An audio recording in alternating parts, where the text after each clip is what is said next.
नमस्कार, मैं हूं आकांक्षा और आप देख रहे हैं आईबीसी 24। सुबह के 8 बज गए हैं। वक्त हो गया है देश के दिल मध्य प्रदेश के special bulletin good morning Madhya Pradesh का। तो आज मध्य प्रदेश में क्या है खास, आज मध्य प्रदेश की कौन सी बड़ी खबरें जिन पर आईबीसी 24 दिन भर नजर बना के रखेगा, अपडेट आप तक पहुंचाएंगे। शुरुआत करते हैं मध्य प्रदेश की सुर्खियों से। आज से चुनाव प्रचार शुरू करेंगे सीएम शिवराज सिंह चौहान। भोपाल उत्तर विधानसभा में होगी सभा। बीजेपी प्रत्याशी आलोक शर्मा के समर्थन में मांगेंगे वोट। कांग्रेस महासचिव प्रियंका गांधी का कल मध्य प्रदेश दौरा। मंडला में जनसभा को करेंगे संबोधित। महाकौशल की 38 सीटों में कांग्रेस का फोकस। कांग्रेस के श्राद्ध वाले पोस्ट पर सीएम शिवराज के बेटे कार्तिकेय चौहान बोले, कितना नीचे गिर चुके हैं कांग्रेसी, मेरे जीवित पिता का श्राद्ध की बात कर रहे हैं।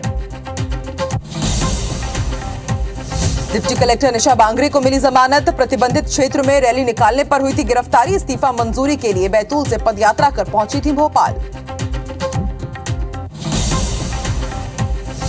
हरदा लव जिहाद मामले में प्रशासन का बड़ा एक्शन। आरोपी के घर का अवैध हिस्सा ढहाया। कार्रवाई की मांग को लेकर हिंदू संगठन ने किया था नगर बंद। इजराइल और हमास के बीच 5वें दिन भी युद्ध जारी। युद्ध में अब तक 2100 से ज्यादा लोगों की मौत। गाजा पट्टी में इजराइल के हवाई हमला जारी।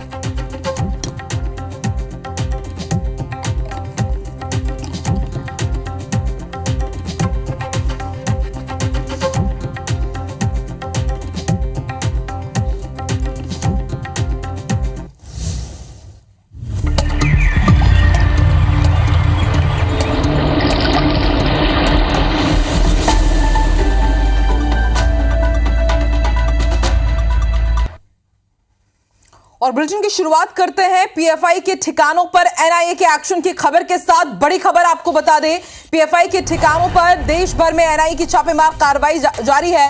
12 से ज्यादा जगहों पर इस वक्त एनआईए की टीम पहुंची हुई है और दिल्ली, मध्य प्रदेश के साथ ही कई राज्यों में यह कार्रवाई अल सुबह से जारी है। तो इस वक्त की बड़ी खबर, एक बार फिर से पीएफआई के ठिकानों पर एनआईए की टीम ने दबिश दी है। इससे पहले भी आपको याद होगा कि बीते 2-3 महीनों में इस तरह की कई बार खबरें सामने आ चुकी है कि एनआईए की टीम ने पीएफआई के ठिकानों पर दबिश दी और इस बार फिर से मध्य प्रदेश भी इन राज्यों में शुमार है। दिल्ली और मध्य प्रदेश के साथ ही कई ऐसे राज्य हैं जहां पर एनआईए की टीम पहुंची हुई है और ऐसे ठिकाने जिनके लिंक, जिनके तार पीएफआई से जुड़े हुए हैं। प्रतिबंधित संगठन है पीएफआई, जिस पर अब से कुछ दिन पहले ही बैन लगाया गया है, उसके खिलाफ एनआईए की टीम लगातार कार्रवाई कर रही है। हालांकि अभी ये कुछ इनपुट्स हमें मिले हैं कि एनआईए की टीम ने छापेमार कार्रवाई की है। मध्य प्रदेश में कहां-कहां पुलिस की टीम ने, एनआईए की टीम ने दबिश दी है, क्या कुछ वहां से खुलासे होंगे, ये भी अपडेट हम आपको जरूर बताएंगे। लेकिन इस वक्त की बड़ी खबर, पीएफआई के ठिकानों पर एनआईए की छापेमार कार्रवाई जारी है और मध्य प्रदेश में भी फिर से एनआईए की टीम ने दबिश दी है।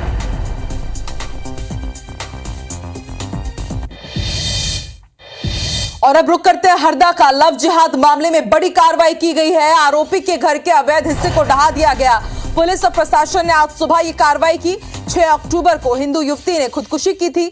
आरोपी की प्रताड़ना से तंग आकर उसने ये बड़ा कदम उठाया था और उसके बाद हिंदूवादी संगठन बीते 24 घंटे से विरोध प्रदर्शन कर रहे थे और उसके बाद आखिरकार पुलिस और प्रशासन की टीम पहुंची और उसके घर के अवैध हिस्से को किस तरह से ढहाया गया, तस्वीरें आपकी टीवी स्क्रीन पर। तो लव जिहाद मामले में यह बड़ी कार्रवाई की गई है। प्रताड़ना, ब्लैकमेलिंग से तंग आकर एक युवती ने 6 अक्टूबर को जान दे दी थी। हिंदूवादी संगठनों ने इसको लेकर विरोध प्रदर्शन किया। बीते 24 घंटे से उनका प्रदर्शन जारी था और उसके बाद पुलिस प्रशासन ने यह बड़ी कार्रवाई की है।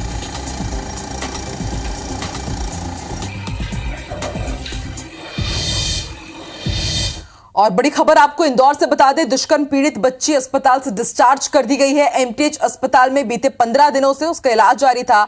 अस्पताल प्रबंधन ने बच्ची को अब उज्जैन पुलिस को सौंप दिया है। पीड़ित के घाव भरने के बाद उसे डिस्चार्ज किया गया है। आपको याद होगा, एक ऐसी खबर जिसने सभी को दहला दिया था। उज्जैन में मासूम के साथ दुष्कर्म किया गया था। पीड़ित बच्ची सतना की रहने वाली है। लहूलुहान हालत में, बदहवास हालत में 8 किलोमीटर पैदल वो घूमती रही। ये सीसीटीवी फुटेज भी उसका सामने आया था। दर दर की ठोकरें खाने के बाद बेहोशी की हालत में उसकी बरामदगी की गई थी। उसके बाद उसे इंदौर रेफर किया गया और अब इस बच्ची को, आपको बता दें, अस्पताल से छुट्टी मिल चुकी है और उसे उज्जैन पुलिस को सौंप दिया गया है।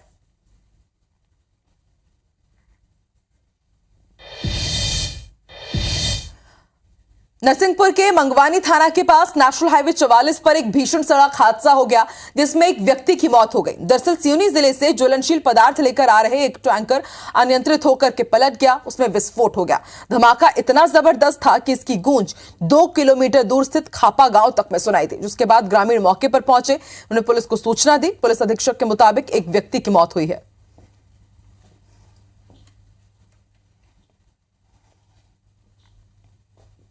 काफ़ी स्पीड में टैंकर जा रहा था, गैस का टैंकर था, तो ये पलट गया था, इसमें आग लग गई थी। शायद एक व्यक्ति की मृत्यु हो गई है। जबलपुर से हमने जो सपोर्ट जो भी सिस्टम है उसको रिक्वेस्ट किया है। साथ ही साथ जो गैस की सेफ्टी के मेजर्स है वो भी लिया जा रहा है। ट्रैफिक डाइवर्ट किया गया है। पुलिस मौके पर है, सारी कार्रवाई की जा रही है। देखिए, मध्य प्रदेश में मॉनसून लगभग विदाई ले चुका है, लेकिन अभी भी मध्य प्रदेश के कई जिलों में डेंगू का कहर जारी है। ग्वालियर से बड़ा अपडेट आपको बता दें, ग्वालियर में डेंगू का प्रकोप अभी भी जारी है। 82 नए मरीज मिले हैं। पहली बार 252 सैंपल की जांच हुई, उसमें 82 मरीजों में डेंगू की पुष्टि हुई है और अब ग्वालियर में डेंगू मरीजों की कुल संख्या 401 तक जा पहुंची है।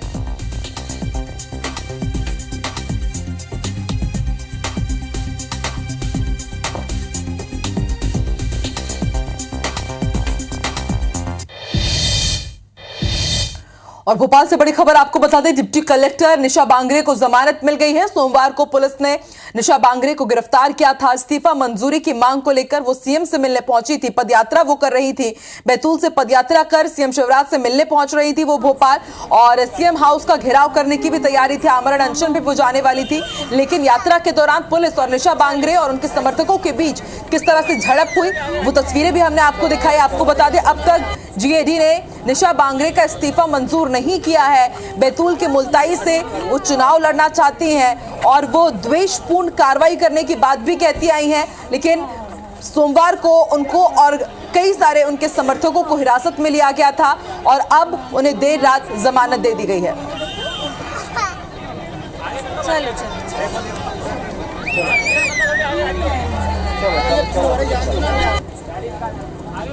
तो बीते कई दिनों से सुर्खियों में है एसडीएम निशा बांगरे, और बीते एक हफ्ते से बैतूल से लेकर भोपाल तक की पदयात्रा भी कर रही थी। सीएम हाउस में की पदयात्रा का समापन होने वाला था। सीएम शिवराज सिंह चौहान से मुलाकात का ये समय मांग रही थी काफी सारे समर्थकों के साथ। जब ये बोर्ड ऑफिस चौराहा पहुंची तो वहां पर पुलिस वालों के साथ धक्का मुक्की भी हुई। प्रतिबंधित क्षेत्र में इनकी यात्रा जा रही थी, उसके बाद इनको हिरासत में लिया गया और कल देर रात इन्हें जमानत पर छोड़ दिया गया है।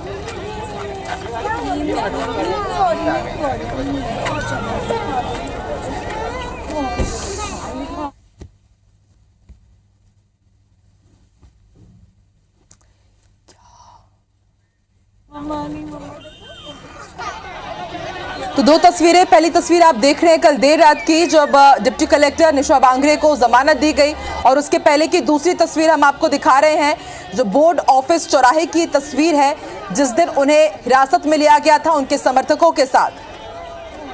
आपको बता दें, अपने पद से इस्तीफा देने के बाद वो इस बार चुनाव मैदान पर उतरना चाहती हैं, लेकिन अब तक उनका इस्तीफा मंजूर नहीं किया गया है और अपनी इसी बात को मनवाने के लिए, अपने इस्तीफे को मंजूर कराने के लिए ये पदयात्रा निकाल रही हैं, जिसे उन्होंने नाम दिया था न्याय यात्रा।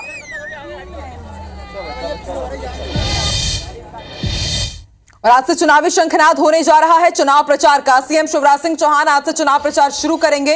भोपाल उत्तर विधानसभा से चुनाव प्रचार की शुरुआत होने वाली है। टीला जमालपुरा पहुंचेंगे सीएम शिवराज सिंह चौहान और वहां पहली सभा को संबोधित करेंगे। बीजेपी प्रत्याशी आलोक शर्मा के समर्थन में उनकी सभा होने जा रही है।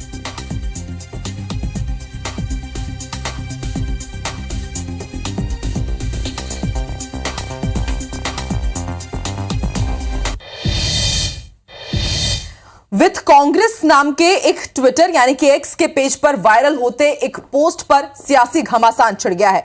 पहले सीएम शिवराज सिंह चौहान के बेटे कार्तिकेय सिंह चौहान ने ट्वीट करते हुए इस पोस्ट पर कांग्रेस को घेरा और कहा कि समझ नहीं आ रहा है कि आप पर दया करूं या गुस्सा। मेरे जीवित पिता के श्राद्ध की बात आप कर रहे हैं, आपको लगता है कि ईश्वर आपको माफ करेंगे।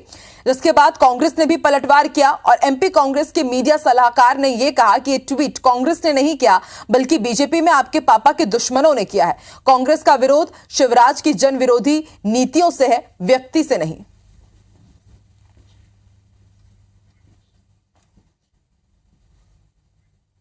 तो देखिए वो ट्वीट हम आपको दिखा रहे हैं, यानी कि एक्स वो हम आपको दिखा रहे हैं जो कि सीएम शिवराज सिंह चौहान के बेटे कार्तिकेय ने किया। उन्होंने कहा है कि समझ नहीं आ रहा है कि आप पर दया करूं या गुस्सा। मेरे जीवित पिता के श्राद्ध की बात आप कर रहे हैं। कितना नीचे कांग्रेसी आज गिर चुके हैं। आपको लगता है कि ईश्वर आपको माफ करेगा। उन्होंने ये पोस्ट किया और इसके बाद कांग्रेस की तरफ से भी जवाब आया, पलटवार उन्होंने किया। उनका कहना है कि ये जो पोस्ट है वो हमने नहीं किया है। देखिए जो पोस्ट आया वो हम आपको दिखा रहे हैं, पीयूष बबेले का, मीडिया सलाहकार है ये एमपी कांग्रेस के। इनका कहना है कि ट्वीट कांग्रेस ने नहीं किया है, बीजेपी में आपके पापा के दुश्मनों ने किया है। उन्होंने कहा कि हम शिवराज की नीतियों का विरोध करते हैं, किसी व्यक्ति का नहीं।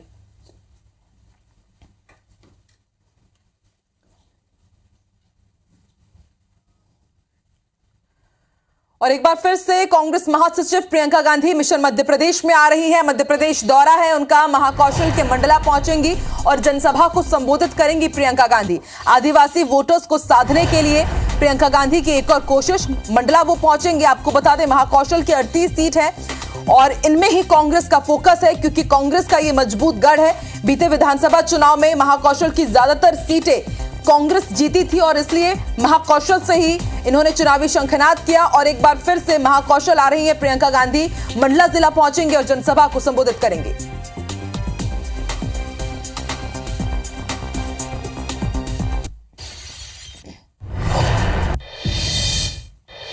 वे पंजाब के सीएम भगवंत मान रीवा पहुंचे। उन्होंने चुनाव प्रचार किया और शहर के कॉलेज चौराहा से शिल्पी प्लाजा तक रोड शो कर आम आदमी पार्टी के प्रत्याशी दीपक सिंह के पक्ष में जनता से उन्होंने वोट मांगा। इस दौरान मान ने बीजेपी पर जमकर निशाना साधा और कहा कि प्रदेश की जनता परिवर्तन चाहती है। पिछली बार भी जनता ने परिवर्तन के लिए ही वोट दिया था, लेकिन परिवर्तन को एक और परिवर्तन में परिवर्तित कर दिया गया। मतलब कांग्रेसियों का हृदय परिवर्तन करवा के उन्हें अपनी तरफ कर लिया गया, जो एक तरह से लोकतंत्र की हत्या थी। साथ ही उन्होंने कहा कि जिस तरह से दिल्ली और पंजाब में बड़ा परिवर्तन हुआ है, मध्य प्रदेश की जनता भी इस बार ऐसा ही परिवर्तन करेगी कि विधायकों को बिकने के लिए और इधर उधर हृदय परिवर्तन करने के लिए जगह नहीं मिलेगी। वहीं संजय सिंह जो कि आम आदमी पार्टी के सांसद हैं, उनकी गिरफ्तारी को लेकर भगवंत मान ने बीजेपी का बिना नाम लिए कहा कि इनकी तो फितरत है कि जहां पर जनता साथ नहीं देती वहां पर ईडी का इस्तेमाल करता है। मध्य प्रदेश की जनता परिवर्तन चाहती है। पिछली बार भी उन्होंने परिवर्तन के लिए वोट दिया था, लेकिन उस परिवर्तन को एक और परिवर्तन में परिवर्तन कर दिया गया। मतलब कांग्रेसियों को हृदय परिवर्तन करवा के उन्होंने अपनी तरफ कर लिया, तो ये लोकतंत्र की हत्या थी। सुना आपने किस तरह से मध्य प्रदेश में विधानसभा चुनाव से पहले तमाम राजनीतिक दल अपने ही तरीके से जनता को लुभाने और साधने की तैयारी कर रहे हैं। ऐसे में इसका सबसे बड़ा साधन सियासी दलों का घोषणा पत्र बनता जा रहा है। कांग्रेस ने 5 बड़े वचन पहले ही दे दिए हैं, जिन्हें गारंटी नाम दिया गया। अब कांग्रेस वचन पत्र यानी मैनिफेस्टो के जरिए लोगों को लुभाने की तैयारी में है। कांग्रेस पितृपक्ष के बाद वचन पत्र जारी करने की तैयारी में है। कांग्रेस नेता अवनीश बुंदेला ने कहा कि हम कमलनाथ जी के नेतृत्व में जनता को उनकी समस्याओं से निजात दिलाने के लिए वचन दे रहे हैं, जिन्हें सरकार बनने के बाद पूरी शिद्दत से निभाया जाएगा। कांग्रेस का वचन पत्र जनता के लिए उम्मीदों भरा रहेगा। वहीं बीजेपी तंज कस रही है। उनका कहना है कि साल 2018 में भी कांग्रेस और कमलनाथ ने किसानों को जो वचन दिए थे वो पूरे नहीं कर पाए।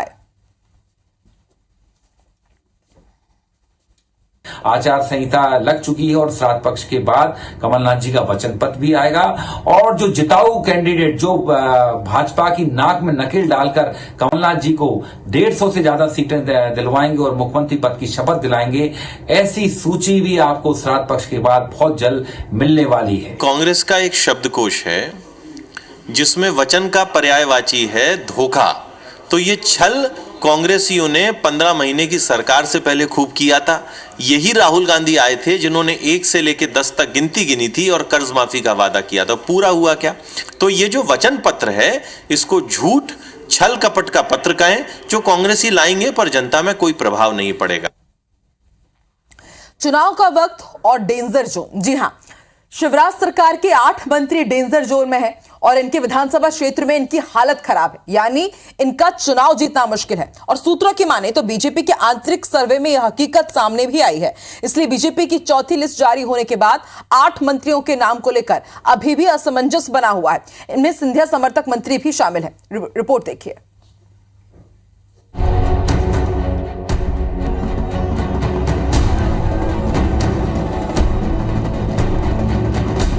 मध्य प्रदेश बीजेपी की चौथी सूची जारी हो चुकी है, जिसमें सीएम शिवराज सिंह चौहान और 24 मंत्रियों समेत 57 मौजूदा विधायकों को प्रत्याशी बनाया गया है। और इस चौथी सूची के साथ अब तक भारतीय जनता पार्टी 136 सीटों पर नाम घोषित कर चुकी है। 3 का टिकट काटा गया है। इस तरह पार्टी ने अब तक अपने कब्जे वाली 60 सीटों पर टिकटों की घोषणा कर दी है, जबकि 67 विधायक कसौटी पर हैं। सूत्रों के मुताबिक इनमें 8 मंत्रियों के टिकट खतरे में नजर आ रहे हैं, जिनमें महेंद्र सिंह सिसोदिया, गौरी शंकर बिसेन, सुरेश धाकड़, ओपीएस भदौरिया, उषा ठाकुर, राम खिलावन पटेल, इंदर सिंह परमार और ब्रिजेंद्र सिंह यादव के नाम शामिल हैं। इनमें 4 सिंधिया समर्थक मंत्री भी हैं, जबकि खेल मंत्री यशोधरा राजे सिंधिया खुद ही चुनाव लड़ने से इनकार कर चुकी हैं। भारतीय जनता पार्टी का कोई भी कार्यकर्ता उसका प्रतिनिधि हो सकता है, तो इसलिए कि कुछ मंत्रियों को डेंजर जोन में बताना ये अभी शायद राजनीतिक अनुमान हो सकता है। अभी 94 प्रत्याशी शेष हैं, जिनमें हमारे 8-9 मंत्री बचे हैं, उनके टिकट होना है। जिन मंत्रियों के टिकट होल्ड किए गए हैं, बताया जा रहा है कि उनमें अधिकांश का रिपोर्ट कार्ड ठीक नहीं। सीएम शिवराज ने खराब परफॉर्मेंस वाले कई मंत्रियों को बुलाकर सुधार के लिए समझाइश भी दी थी। चौथी सूची ने इन 8 मंत्रियों समेत 67 विधायकों की नींद उड़ा दी है। जिन विधायकों का नाम चौथी लिस्ट में नहीं आया, वो बीजेपी दफ्तर के चक्कर काटते दिख रहे हैं। इधर कांग्रेस में भले ही अभी तक टिकट पर मंथन ही चल रहा हो, लेकिन वो बीजेपी के टिकट ऐलान पर अटैक जरूर कर रहे हैं। अब आगे और 2 सूची आने वाली है, अब देखते क्या होता है। पार्टी जो निर्णय ले वो सर्वोपरि, पार्टी ने इतना कुछ दिया है, तो आगे भी पार्टी जो भी आदेश देगी, जो निर्णय लेगी, वो सर्वमान्य। ये सभी को दे दिया है। जो बदनुमा चेहरे थे, बदनाम चेहरे थे, भ्रष्टाचार के जिन पर आरोप चस्पा हैं, उन सबके आगे भाजपा के आला कमान ने आत्मसमर्पण कर दिया और उन सबको टिकट दे दिया है। तो इन 9 का क्या दोष है? परफॉर्मेंस के आधार पर टिकट और खराब परफॉर्मेंस मतलब हार का डर। इसीलिए बीजेपी हर सीट पर हर कदम नाप तोल कर रख रही। सर्वे के बाद जिन पर पुख्ता नजरिया बना, उनको टिकट दिया गया। अब देखना होगा कि अगली लिस्ट में 8 मंत्रियों समेत 67 विधायकों में से किसको राहत मिलती है और किसके पैरों तले जमीन खिसकती है। विवेक कुमार पटैया, IBC 24, भोपाल। मध्य प्रदेश में कांग्रेस और समाजवादी पार्टी के बीच गठबंधन हो सकता है। दोनों पार्टियों के शीर्ष नेतृत्व के बीच बातचीत चल रही है और आधिकारिक घोषणा होने के बाद दोनों पार्टियों के प्रमुख नेता मंच भी साझा करेंगे। समाजवादी पार्टी के प्रदेश अध्यक्ष रामायण सिंह पटेल का कहना है कि कांग्रेस के साथ गठबंधन को लेकर पार्टी के सुप्रीमो अखिलेश यादव निर्णय लेंगे। गठबंधन हो भी सकता है और नहीं भी। पार्टी में मंथन जारी है, जल्द तस्वीर सामने होगी। वहीं एमपी कांग्रेस के मीडिया उपाध्यक्ष का कहना है कि गठबंधन पर निर्णय लेने का काम हमारे केंद्रीय नेतृत्व और कमलनाथ का है, लेकिन राष्ट्र स्तर पर कुछ मुद्दों पर इंडिया गठबंधन पर हम एक साथ हैं। इधर बीजेपी ने दोनों ही दलों पर निशाना साधा। इस गठबंधन के बारे में जो भी निर्णय है हमारे राष्ट्रीय अध्यक्ष का निर्णय है और जो वो निर्देशित करेंगे हम उस काम के लिए तैयार हैं। हो भी सकता है सर, में भी पॉसिबल हो भी सकता, नहीं भी हो सकता, दोनों बात है। गठबंधन की बात है, साथ में चुनाव लड़ने की बात है, तो ये निर्णय करने का काम हमारे केंद्रीय नेतृत्व का है, आदरणीय कमलनाथ जी का है। देखिए, ये गठबंधन जो है वो राष्ट्र विरोधी ताकतों का है। ये गठबंधन जो है भ्रष्टाचारियों का है। ये गठबंधन मध्य प्रदेश के विकास को रोकने वालों का है। ये इनकी बुनियाद बताए कि मध्य प्रदेश में गठबंधन आखिर क्यों, किस बुनियाद पर ये इतना टाइम लगा रहे हैं। देखिए, डील है इन लोगों। एमपी में 27% ओबीसी आरक्षण के मामले में सुप्रीम कोर्ट ने मध्य प्रदेश सरकार से जवाब मांगा है। सुप्रीम कोर्ट ने कांग्रेस नेत्री जया ठाकुर की याचिका पर सुनवाई करते हुए प्रदेश सरकार से जवाब मांगा है। याचिका में कहा गया है कि एमपी हाईकोर्ट ने 27% ओबीसी आरक्षण देने वाले ऑर्डिनेंस पर रोक लगाई थी, एक्ट पर नहीं। याचिका में सवाल उठाया गया कि जब बढ़ा हुआ आरक्षण देने वाले कानून पर रोक नहीं है तो सरकार ओबीसी वर्ग को बढ़ा हुआ आरक्षण क्यों नहीं दे रही है। सुप्रीम कोर्ट ने फिलहाल मामले में मध्य प्रदेश सरकार से जवाब मांगा है। याचिका पर अगली सुनवाई नवंबर के पहले हफ्ते में तय कर दी गई है। बता दें कि एमपी में ओबीसी आरक्षण 14 से बढ़ाकर 27% कर दिया गया था, जिसके खिलाफ कई याचिकाएं हाईकोर्ट में दायर की गई थी। साल 2019 में जबलपुर हाईकोर्ट ने बढ़े हुए आरक्षण देने वाले ऑर्डिनेंस पर रोक लगा दी थी, जिसके बाद प्रदेश में ओबीसी वर्ग को सिर्फ 14% आरक्षण दिया जा रहा है। 14% रिजर्वेशन है, जबकि पूरे देश में 27% है। कमलनाथ सरकार ने कोशिश करी इसको 27% करने की और इसके लिए एक ऑर्डिनेंस लेके आए, जिस ऑर्डिनेंस पे रोक लगा दिया गया हाई कोर्ट के द्वारा, उसमें स्टे कर दिया गया। जबकि ऑर्डिनेंस की समय सीमा होती है 6 महीने, 6 महीने बाद वो अपने आप खारिज हो जाता है। उन सब बातों पर कोर्ट ने संज्ञान लेते हुए फर्स्ट वीक ऑफ नवंबर में अगली सुनवाई की हमें तारीख दी है और सरकार से जवाब मांगा है। गुना पुलिस ने अवैध शराब से भरे टैंकर को पकड़ने में सफलता हासिल की है। टैंकर से 34,000 लीटर अवैध शराब मिली है, जिसे पुलिस की टीम ने जब्त किया। जब्त शराब की अनुमानित कीमत 1 करोड़ रुपए बताई जा रही है। पुलिस को सूचना मिली थी कि तस्कर टैंकर में शराब भरकर अरुणाचल प्रदेश ले जा रहे हैं, जिस पर पुलिस ने बिना देर के एक्शन लेते हुए नाका लगाकर ट्रकों की जांच शुरू की। इस दौरान ट्रक से अवैध शराब का जखीरा मिला, जिसे जब्त करते हुए ट्रक ड्राइवर को गिरफ्तार कर लिया गया है। फिलहाल पुलिस ट्रक ड्राइवर से पूछताछ कर यह पता लगाने में जुटी हुई है कि इस काले कारोबार में और कितने लोग शामिल हैं।